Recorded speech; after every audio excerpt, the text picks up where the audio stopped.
તમારું સ્વાગત છે મારા રસોડામાં। આજે આપણે બ્રેડમાંથી એકદમ નવો નાસ્તો બનાવીને તૈયાર કરીશું, જે નાનાથી લઈ મોટા સુધી બધાને ભાવે એવો તૈયાર થશે। તો છેલ્લે સુધી વિડીયો ખાસ જોજો અને મારી ચેનલને સબસ્ક્રાઈબ જરૂરથી કરી દેજો। તો જ્યારે પણ ઘરમાં બ્રેડ વધી જાય તો વિચારતા હોઈએ કે શું બનાવવું, તો એકદમ યુનિક નાસ્તો આપણે બનાવીને તૈયાર કરીશું। તો અહીંયા મારે 5 થી 6 બ્રેડ છે, એને આપણે આ રીતે પીઝા કટરથી કટિંગ કરી લઈશું। ચપ્પુ કે પીઝા કટર કોઈ પણથી એક બ્રેડમાંથી 4 સ્ટ્રીપ બનાવીને તૈયાર કરીશું।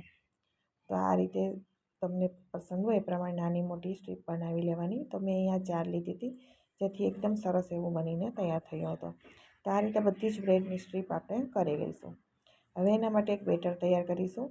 તો અહીંયા સૂજીમાંથી પણ બેટર બનાવી શકાય અને ચણાનો લોટ પણ લઈ શકાય, તમારી ચોઈસ અકોર્ડિંગ। પણ સૂજી પણ એકદમ સરસ લાગે છે, ક્રિસ્પી બને છે, અને ચણાનો લોટ પણ। તો મેં અહીંયા પોણી વાટકી જેટલો ચણાનો લોટ લીધો છે, 1/3 કપ, એટલે એક વાટકી હોય એને 3 ભાગનો લીધો છે।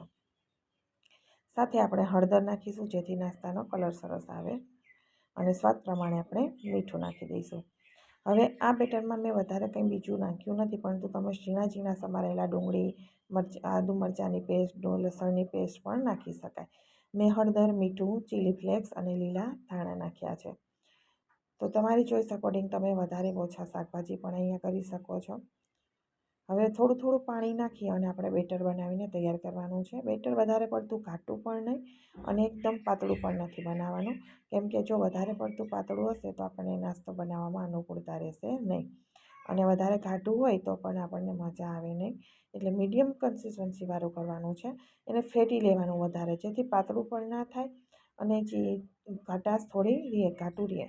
આ રીતે ચમચીમાંથી તમે જુઓ તો થોડી ધાર પણ થાય, પણ ચમચી ઘાટી લાગે, ઉપરથી એટલું બધું પાતળું નહીં।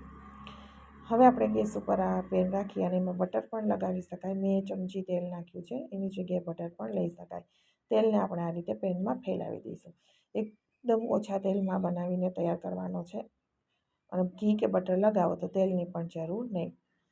હવે વચ્ચેની સ્ટ્રીપ જે છે એ વચ્ચે જ રાખીશું, અને બંને બાજુના ભાગ છે એ આ રીતે સાઈડમાં જ રાખી દઈશું। એ રીતે આપણે પેનમાં ગોઠવી દેવાનું છે, અને જે ખાલી જગ્યાનો ભાગ છે વચ્ચે એમાં આપણે ચણાના લોટનું બેટર નાખી દઈશું।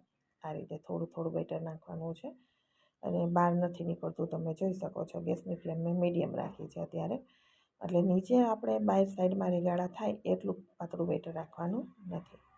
હવે બધામાં થોડું થોડું બેટર આપણે નાખી દઈશું, ગેસની ફ્લેમ મીડિયમ રાખીશું। 2 જ મિનિટમાં એ નીચેથી એકદમ સરસ એવું ચડી જશે ચણાનો લોટ।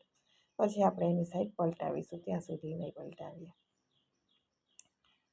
તો એકદમ નવો નાસ્તો છે। ચણાનો લોટ ફટાફટ કૂક થઈ જાય ને એટલે આપણે અહીંયા કવર કરી દીધું, 2 મિનિટ જેવું જ રાખીશું કવર, કેમ કે એકદમ સરસ રીતે બફાય અને ફટાફટ કૂક થાય તો આપણો નાસ્તો ઝડપથી બની જાય। 2 મિનિટ જેવો સમય થાય એટલે આપણે, તમને ખબર જ પડી જશે, ઉપર લોટનો કલર બદલાઈ જાય એટલે આપણે એની સાઈડ ચેન્જ કરી દઈશું।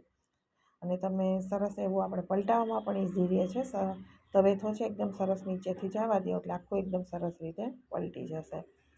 હવે જે કૂક થયેલો ભાગ છે ક્રિસ્પી, એની ઉપર આપણે, તમે અહીંયા ગ્રીન ચટણી પણ લગાવી શકો છો, તમારી પાસે શેઝવાન ચટણી હોય તો પણ લગાવી શકાય। મારે બાળકો નાના છે અને જ્યારે રસોઈ બને તો બને એવું તરત એ જ ખાતા હોય છે, એટલા માટે મેં અહીંયા ચટણી એક પણ પ્રકારની અત્યારે લગાવી નથી। તમે લગાવી શકો છો, તમને જો બાળકો મોટા હોય કે ખાવા હોય તો શેઝવાન ચટણી ઉપર લગાવી દેવાની। ત્યાર પછી એની ઉપર ટમેટાને કટકા, ડુંગળીના કટકા, કેપ્સિકમના ટુકડા, કે મરચું હોય તો મરચાંના ટુકડા, આ રીતે પીઝામાં જે રીતે કરીએ એ રીતે મકાઈ છે બાફેલી, એ બધું જ અહીંયા શાકભાજી નાખી શકાય। શાકભાજી નાખ્યા પછી તમે અહીંયા બીજા મસાલા પણ ઉપર સ્પ્રિંકલ કરી શકો છો। મેં સિમ્પલ જ બનાવ્યું છે। સાથે અહીંયા એક ચીઝની ક્યુબ લઈ અને ગ્રેટ કરી દીધી હતી, અને ચીઝ ક્યુબ ગ્રેટ થઈ જાય, તમને ચીઝ પણ વધારે ઘણાને ઓવરલોડેડ પસંદ હોય તો એ પ્રમાણે લેવાનું। તો અહીંયા ચીઝ છે એ નાખ્યા પછી ઉપરથી હું ચીલી ફ્લેક્સ અને ઓરેગાનો નાખું છું। પીઝા હબ્સ હોય, મિક્સ પીઝા હબ્સ જે આપણે રેડીમેડ મળે છે એવું હોય તો પણ નાખી શકાય।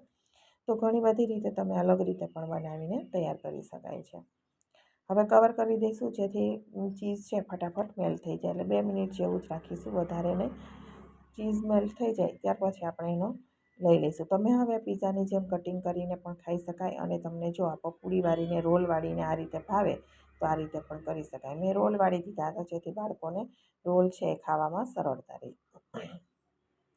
તો આ રીતે હું બધો જ નાસ્તો બનાવીને તૈયાર કરી દઉં છું. તો અહીંયા નાસ્તો છે એ રેડી છે અને તમે પીઝાની જેમ પણ ખાઈ શકાય, આ રીતે પણ ખાઈ શકાય, તમારી ચોઈસ અકોર્ડિંગ. અને એકદમ સરસ અને યુનિક નાસ્તો બનીને તૈયાર થઈ ગયો છે. તમને મારી રેસીપી પસંદ આવી હોય તો વિડીયોને લાઈક આપજો અને કોમેન્ટ બોક્સમાં જણાવજો. ફરી મળીશું નવા વિડીયો સાથે.